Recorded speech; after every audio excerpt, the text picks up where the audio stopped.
certain kind of oppression, and B, that they share a way out. Next.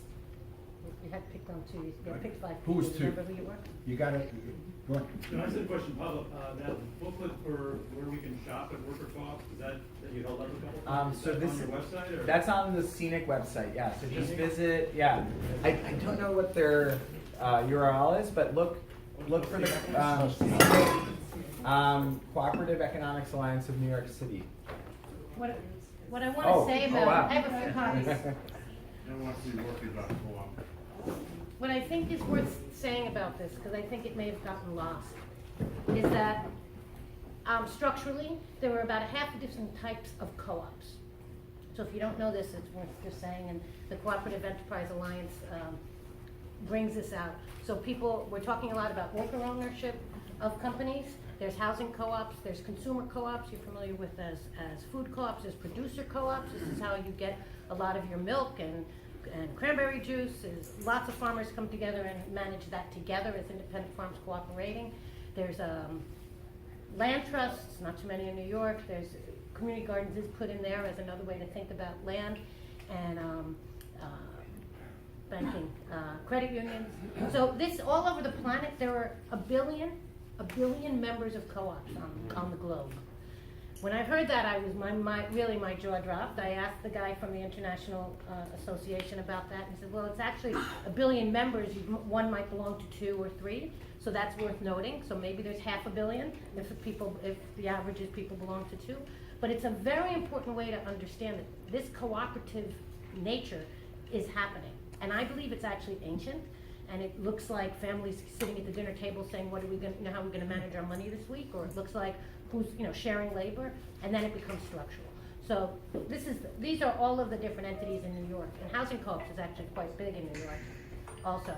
And a lot of people there talk about how they manage together their board of directors. And, so we have copies of that, and I have a few of these as well. Alan, the third person?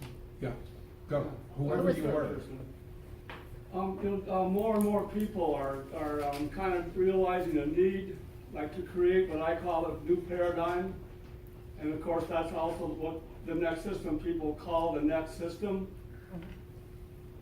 And this means, of course, a new economy. You can't have a new paradigm without a new economy. You can't use the one we have now.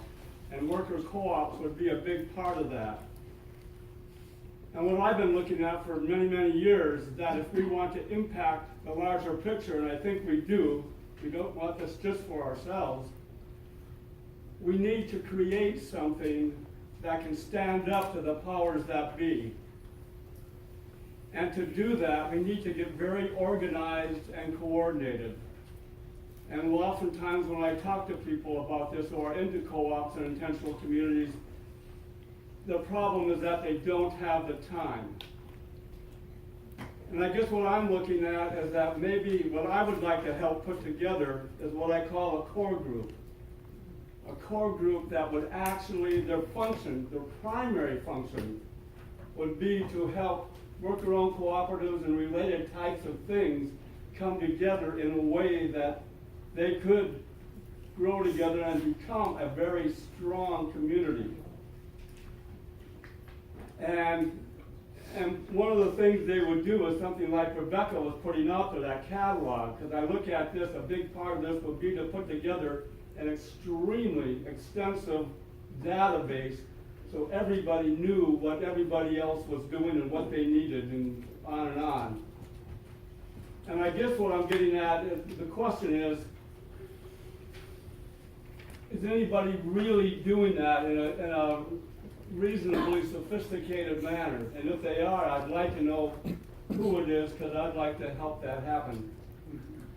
So, it's happening. And I think that one of the things that we need to recognize is that there's a lot of things happening, and just if you're not part of it doesn't mean it's not happening. So let's join in. So NICNOC is that. CNIC is that. And these are 2 entities that are looking at how do we really... 2 entities, Phoenix and... CNIC does it for all these cooperatives around New York City. So all the different types of co-ops saying how do we think together. about, and they have a solidarity economy map online. And then the New York City Network of Worker Co-ops is the business association of the co-ops. I mean, this was really pitched to you, I think, more than anything. Well, you know, what's interesting now is that, and I might be taking this in a slightly different direction, but, you know, New York City's on, like, we're leading the country in worker cooperative development. Like, I don't know how many of you are familiar with the Worker Cooperative Business Development Initiative, but it's the first city-funded worker development, cooperative development initiative in the United States. And we're going on to our third year.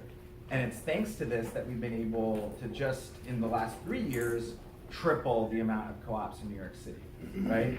Because as like in Rebecca's catalog, there's all these direct services, technical assistance, trainings, workshops, access to capital that didn't exist in New York City before, right? And so this is key to spurring this development. But how did that come into being? Well, that took a lot of organizing, right? And it's not like politicians are just gonna be like, oh yeah, you know what, worker co-ops, that's great. No, it took a lot of coordinated struggle, right, to get city council on board.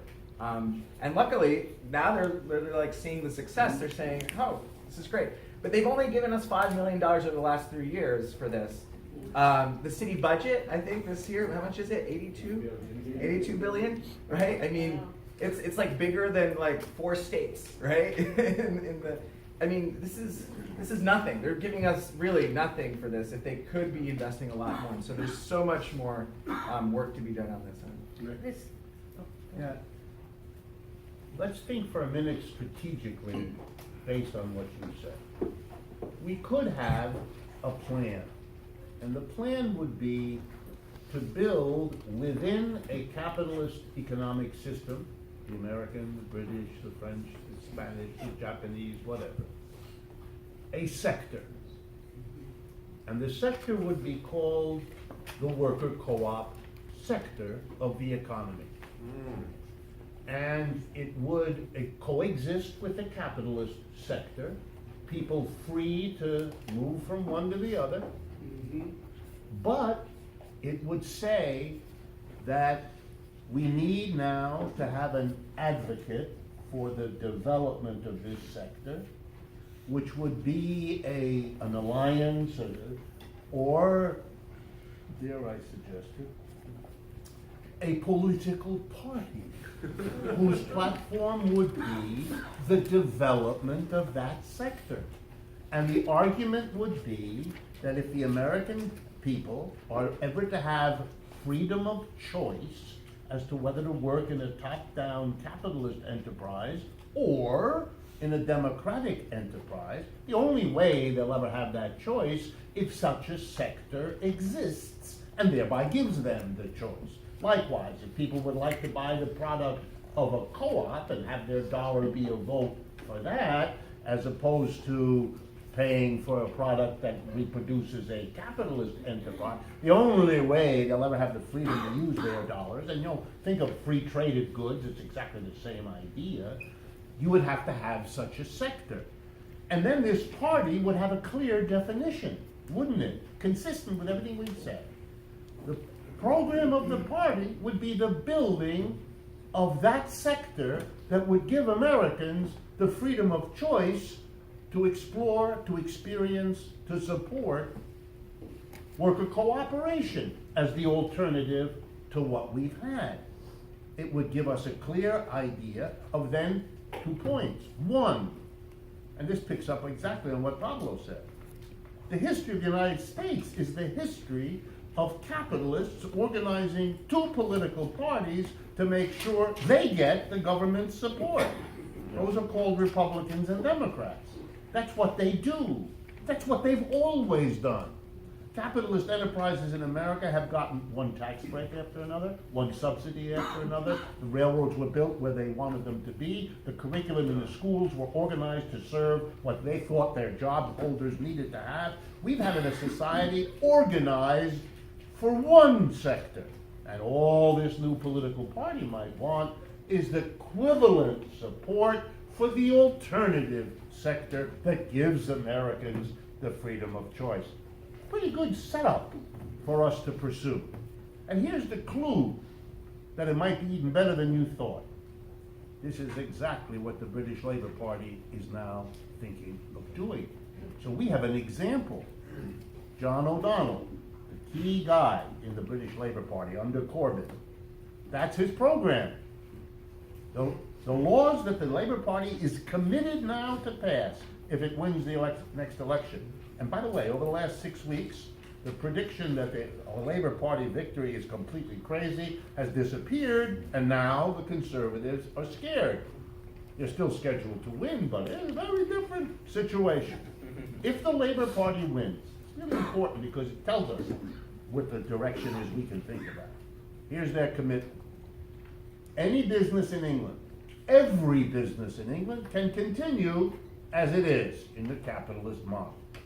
But if it either decides to close, or to move out of the country, or to merge or be bought by another company, or to go public, that's to issue shares and become a shareholder company.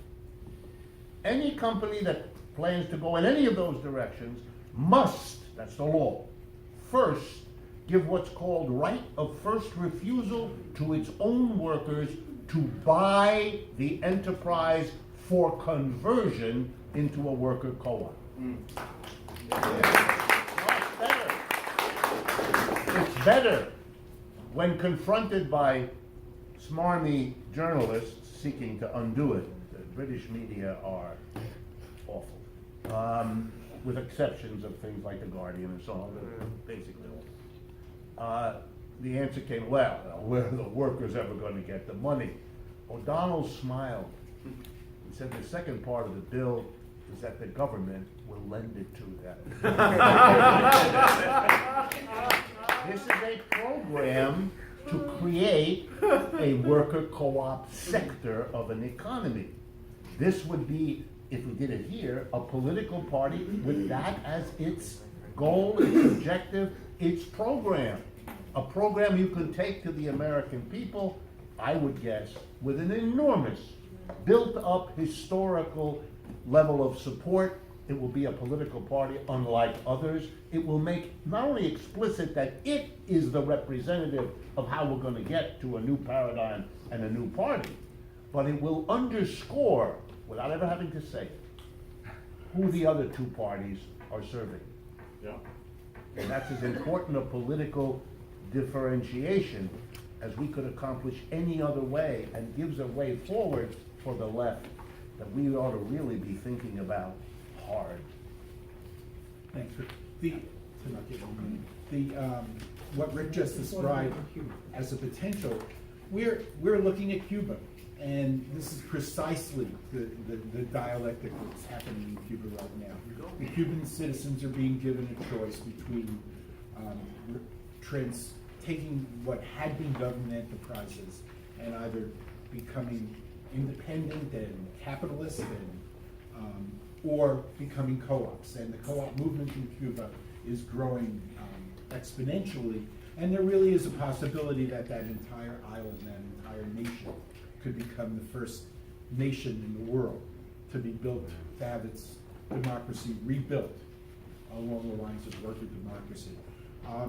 It's a good time for me to talk a little bit about democracy at work, because it fits in with, I think, your plea. One of the really coolest things about us finding, and by us, people like myself who had 50 years of history fighting against capitalism, not liking it. And if you've ever gone to Rick's presentation with Judson, it's like a meeting of Capitalists Anonymous. You know, everybody comes in and they're really clear that they don't like capitalism, but they're yoked to it like a sickness, and really need a way out. And it really, I mean, there's a lot of stuff that's very similar to what happens. And we established Democracy at Work New York as a way of taking that and saying, so how do we find a way to support the growing co-op system if there is a way out? And that's what we established. We've been in business for 14 months. This workshop is a reflection and an actualization of it. Tim Skirmahorn, who is on the coordinating committee of Democracy at Work in New York, has organized 2 more panels today. One is about what's happened to the unions. It's happening right after this in room 114. And then during session 4, this is a complex issue, but there's something about the co-op movement and the parameter of it that speaks to and out for the Black liberation movement and the liberation of the Black worker and equity. And that 4th workshop this afternoon is going to feature folks from Jackson, Mississippi, who are part of the Action Jackson coalition of co-ops that have been building down there. And, so we invite you to do that. But the important thing, I think, is that a lot of what Rebecca and Pablo and the Green Worker Cooperatives in the Bronx and scenic folks have been doing have been outside of the left. They've literally, the people who've organized these things and at the center of them have good politics. You couldn't do this without having good, both working class politics, but also humanist politics. But they couldn't come to the left for support because, as soon as the left pours in, there's 40 different discussions about whose line is going to lead this thing into something. And so the cautionary tale about the co-op movement is that it's fragile. And it needs for the left in the United States to grow up and mature and not look back on some historic thing that happened. But in fact, the history of what we're about now is a history of the last 10 or 15 years, as Pablo said. And we're a small element of it, Democracy at Work. And we invite you all. We meet the 3rd Wednesday of every month at the Commons. And we're trying to figure it out. There are 6 or 7 people on the coordinating committee in the room here, including Paul Sliker, who is in charge of our political action and electoral politics committee. Ellen Rader, who's in the back there, he's an advocate for education in New York.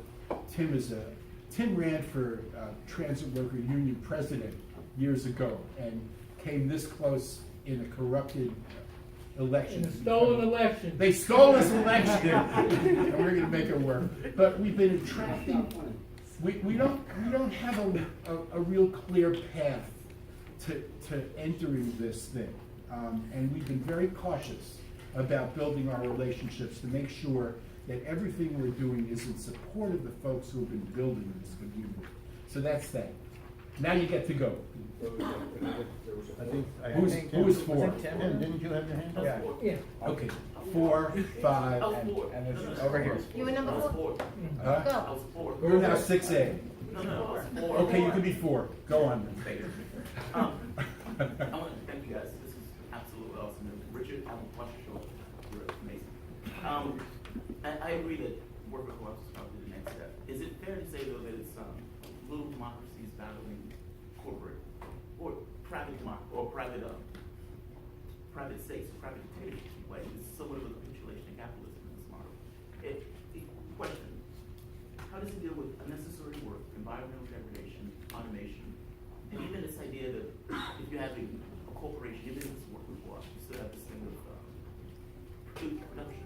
There's a certain amount of necessary labor time in order to be running businesses who are coming up with certain products.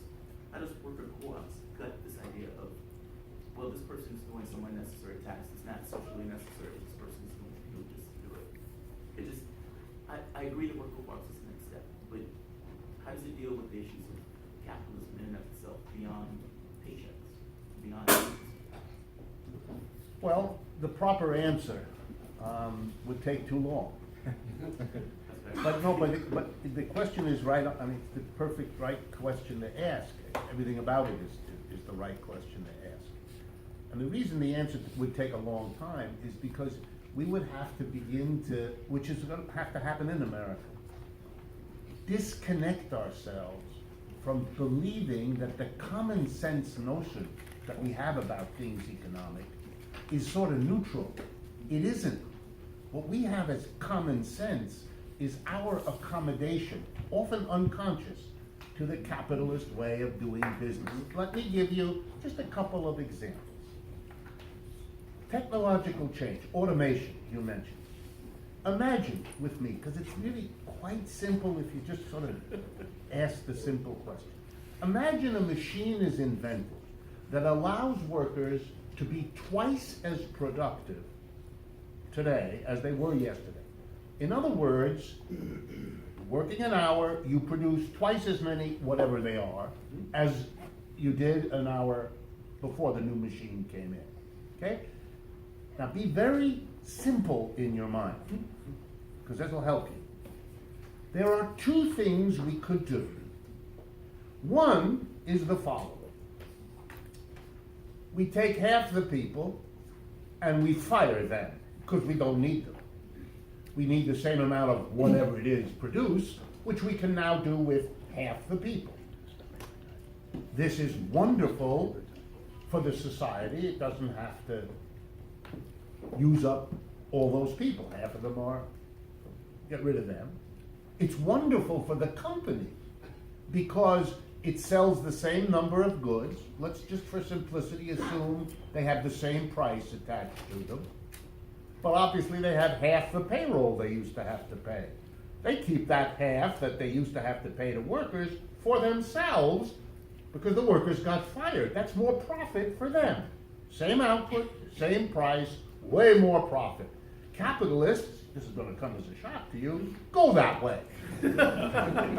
And they teach us, and I won't embarrass folks by asking for a show of hands, they teach us to believe that automation killed the job. It's the way the New York Times writes it. But of course there was an option. Think with me now. We could have said, here's what we're going to do. If it only takes half the amount of labor, everybody's job is going to go from 8 hours a day to 4. But stay with me. With the machines, 4 hours will get the same output as 8 hours used to. We'll get the same output with 4 hours a day. We will charge the same price for the output we always did. And the company will get the same profits because it has to pay the workers the same, produces the same output, charges the same price. Companies, same profits. Got it? Who benefits then from automation? The workers. They get half their time back. Is that feasible? Of course it is. Is that workable? No problem at all. Why it's never occurred to you? Because you live in a capitalist society that has normalized as though it were the obvious thing that if you have a technical innovation, you fire the people you don't need. But that's only for the that makes the capitalist get more profits out of automation. It's why workers traditionally are hostile and hesitant about automation, because it's been used to screw them. And the only thing that makes this story worse is the academics who don't see it and therefore teach all of us and the journalists they train to write as though it's automation that threatens people's jobs. Here's the joke. Automation could free us to have a much shorter work life than we now do in terms of the daily drain. It could transform our lives. The problem was never automation. The problem was, as it is, capitalism that uses it in that way. A co-op doesn't have that problem. A co-op could actually sit down and guess what the workers would decide? Gee, on the one hand, we might get more output if people continue to work with more productive machines. And on some circumstances, we might want to do that. On others, we might want to have more free time. And maybe that's a collective decision to be democratically made. A co-op can do it. A capitalist enterprise never has and never will. Thanks. Thank you. A couple quick points. One thing that I hadn't heard, I completely agree with what you think, and I think about it all the time. since I was a kid, you know, Maynard G. Krebs, work, you know, it's like, one thing that I haven't heard mentioned in here, but I came in late, is time banks, which is another form of co-op. There's one out here in New York City, it's got 6,000 members, okay, and they're all around, and I think it's an important part of this.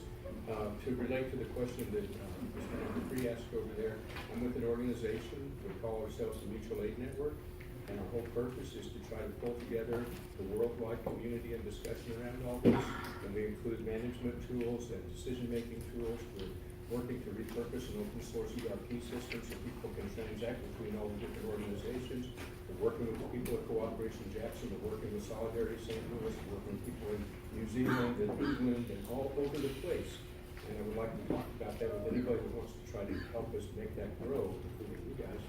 And this is a wonderful thing. Let's figure out ways to communicate about what we're doing, because we've really been going for some years, and this grew out of a knowledge base similar to what you guys are doing here at the Murphy Institute for time banks, so that people could connect and be in touch and learn and share their experiences and everything like that. Same group of people is trying to do the same kind of thing for cooperative adventures of all sorts. So we're working with people with the Yacht Bank and people with Maori natives on savings pools. We've got all the things that you talked about, all the different kinds of Cooperation Jackson and Solidarity St. Louis, here we are. Okay, people in Argentina, who, by the way, we talked about setting up your own university. I don't know if you've ever met Dario Farsi. He's with co-op of co-ops all over South and Central America, and they've started their own university in Argentina, which is quite well along down the road these days. And there's a lot going on. That's all So Pablo and Rebecca will be available, and Yeah. will be available to talk to Yeah, I you. just want to know, but the answer is we're working on this. Anybody wants to play can come, yes? Tim? Well, how do we contact you? Mutualaidnetwork.org. We can talk to you. We've only got 15 minutes left, so this is going to be quick. Tim? And I have to go set up in the next room. Just back to the point of the working class organizations. It entirely changes your bargaining. Now I worked 35 years in a public sector union and was in the leadership of a rank and file insurrection in that union. And even in that context, every negotiation that I was involved with, both as a rank and filer and an officer, the employer uses things like automation, like the various statuses. Everybody who's in the public sector union is not in the public sector. You've got 5 different statuses. Whose health plan is threatened?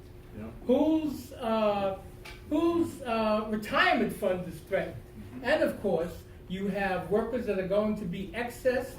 You have workers in private sectors. One example, in New York State, is Accessoride is a public program. The people who dispatch Accessoride is a contracted out entity. Yeah. That a couple of years ago, the MTA contracted out to a company in Delaware. Okay? Now, what we had from our union is there's so many places that the bureaucracy of unions cooperate with the employer when it's the state. If we had an altering political program, no, we want control of the industry. We want control of these schedules. And ultimately, we're going to go with a different political program. We're not cooperating on any of this. And you not just mitigate that ability for them to take hostages, who is going to be excess this time? What you going to give us so that we don't fire everybody in that title? You know, what you going to give us so that only is attrition?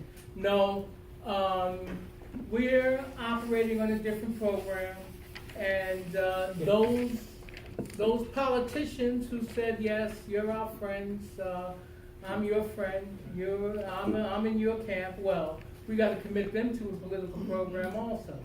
It completely alters, and the place that it has to come from is what I'm going to call as a shorthand here, the class struggle wing of the labor movement. And we're going to talk about some of that in the next session that I'm going to set up for. But I saw some folks put their hands up for, as union members. We would really like you to come. And that's room 1.114. Yes. Well, Let me Yes. yeah, just, everybody's gonna get a chance. There's a contact list that's been going around that people can sign up on. It's on a clipboard. Do we know where it is? Clipboard going around? Clipboard. Can you There it pass is. the So clipboard going? if you want Democracy at Work to get in touch with you or one of us, we'll share this contact with both Rebecca and Pablo. Two more, and then we're done. Yes, sir. Lacrosse. Yeah. Okay. My question is, I know you mentioned that you would have to change the way you think about capitalism in our society. My question is, how would going to a co-op system, and let's say it took over the entire U.S., how would that change the education system, like, as far as college, like, me going to college, would I go to college to get a finance degree, or would I go to be a carpenter? Like, if I'm going to be in a co-op and I'm going to fully in the co-op, how would I approach education? I think it's important to look at this as a deep systems change, so that right now things are organized. You study economics, you study philosophy, you study psychology, you study education, and they're not connected. But actually these things are very interconnected. So the future of education would be more interdisciplinary and more engaged. And it wouldn't necessarily even have seating like this. If we really think future, because this is produced as an expert and you all are listening, there'd be a lot more interactive spaces. And it would happen from preschool on up, and some really active learning that happens at a very young age would be bringing out people's wisdom that comes when they're young, that gets shut down as they grow up. So I think there'd be a big flip, a huge flip, because we have to think differently. It's really that meme of compassion is our new currency. Imagine compassion every place also. Understand that everybody has different learning styles. That if you understand psychology and you understand a few things about finance, you suddenly have a whole different way of thinking about business, not your traditional MBA that we have now, which really silos our education. Last comments. It's a great question. Come to one of our meetings. That's all. We've got an education committee that's pursuing that conversation. So 2 minutes from each of our presenters, and then we're going to have to break. All right? Pablo, why don't you speak? I guess I want to also just like give you a quick reference to your comment about. I think there's another element here, that you may get carried away with, but there's also like within a capitalist economy the coercive laws of competition, right? That like what one firm does kind of pushes other firms